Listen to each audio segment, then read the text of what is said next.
It's wonderful to think that a whole other generation is going to experience it, you know, on the big screen and perhaps for the first time. And you know that there's something very special about that, and so unexpected. I mean, there was never any talk of it coming out in 3D, you know, even 5 years ago. So this is still something that I feel I'm kind of catching up with a little bit. The really wonderful thing for me is that my children are going to see it, and this is how they're going to see it. They've never seen the film, so this is how they're actually going to see it, and that's pretty special.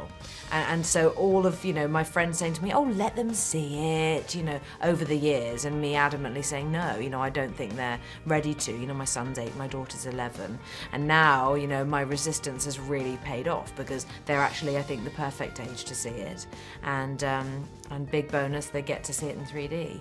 The chemistry really manifested itself the split second I saw the two of them in the room together, you know, and Leonardo, we'd already cast Kate, and Leo came in to read, and I just saw him turn into Jack. He just became Jack. He didn't want to read, you know, he said, I don't read. I said, well, you gotta read.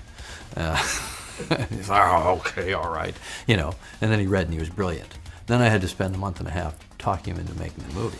Because then he was, maybe I don't want to do this. You know, he sort of was afraid that you know, Kate had all the good scenes.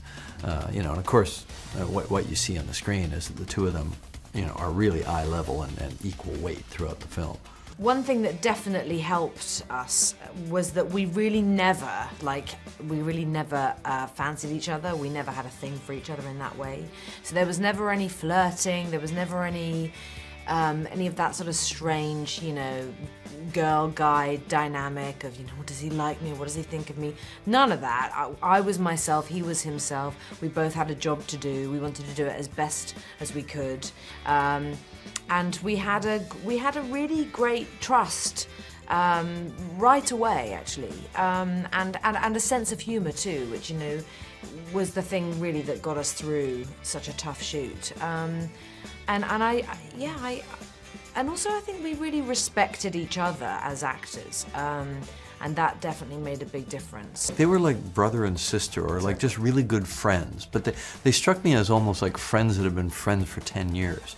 And they used to just kind of loll around the set and smoke cigarettes and laugh and joke the whole time. And it was interesting because you could see that they were so open about their friendship that it clearly wasn't a clandestine affair, you know. And I thought, that's good. That's such a healthy place, because I think they needed each other as an oasis in the middle of all this chaos and all the scale of the physical production.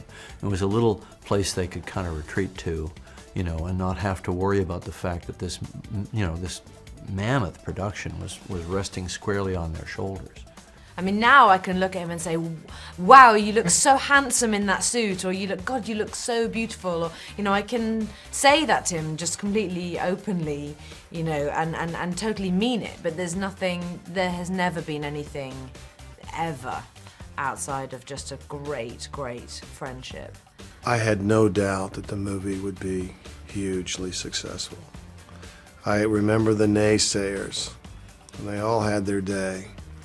But here was one of the great filmmakers taking on one of the great stories, and knowing how much Jim was going to put into this thing, I knew it was going to be an unforgettable motion picture experience for the audience. I think we're fascinated by our mortality, and when a film can really touch upon a collective tragedy and do it in such an adept way, then I think it will always have a place. You know, certainly in our hearts, certainly in our cinemas, or at least our DVD collection. In this case, we have the benefit of a re-release, which I think would have been warranted in 2D, personally, because of the collective experience, the collective catharsis being so memorable and desirable at a time when we really have to hold on to our cinemas and our live theater-going experience. I'm really grateful that they're releasing this film in this way, and that audiences can remember what it's like to go to the movies.